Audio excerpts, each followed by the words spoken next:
రాజన్న సిరిసిల్ల జిల్లా వేములవాడలో కోడెల తరలింపు వివాదాస్పదమవుతోంది. దీనికి నిరసనగా ఆలయ ఈవో ఆఫీస్ ఎదుట బీజేపీ ధర్నా నిర్వహించింది. ఈవో కార్యాలయంలోకి చొచ్చుకెళ్లారు కార్యకర్తలు.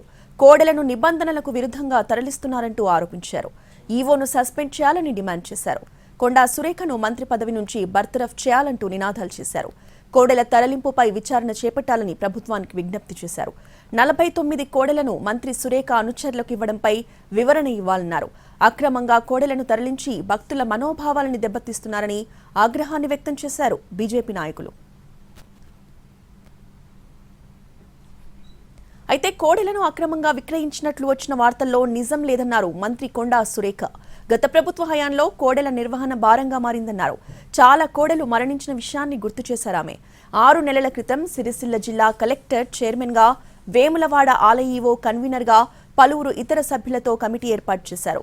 దీనికి సంబంధించిన మార్గదర్శకాలను రూపొందించినట్లు మంత్రి సురేఖ స్పష్టం చేశారు. ఈ మేరకు జీవో విడుదల చేసిన విషయాన్ని గుర్తు చేశారు.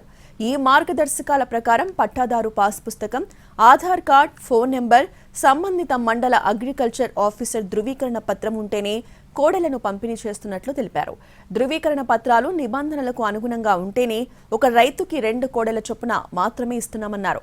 కాంగ్రెస్ ప్రభుత్వం వచ్చాక కోడెల సంరక్షణ కోసం గోశాలలో సీసీ ఫ్లోరింగ్, సరిపడా షెడ్లు, తాగునీటి వసతి కోసం ప్రత్యేకంగా ఏర్పాట్లు చేసినట్టు వివరించారు. మూగజీవాలపై తమ ప్రభుత్వానికి ఉన్న శ్రద్ధ అలాంటిదన్నారు. ఎంతో నిబద్ధతతో గోశాలల నిర్వహణ, గోవుల సంరక్షణను చేపడుతున్నట్లు తెలిపారు.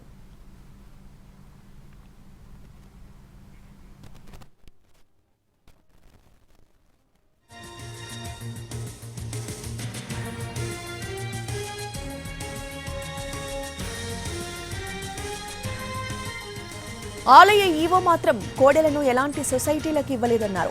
కోడెలను నిబంధనల ప్రకారం రైతులకు మాత్రమే ఇస్తున్నామని అన్నారు. కోడెల తరలింపు అనేది తప్పుడు అభియోగం మాత్రమేనని క్లారిటీ ఇచ్చారు.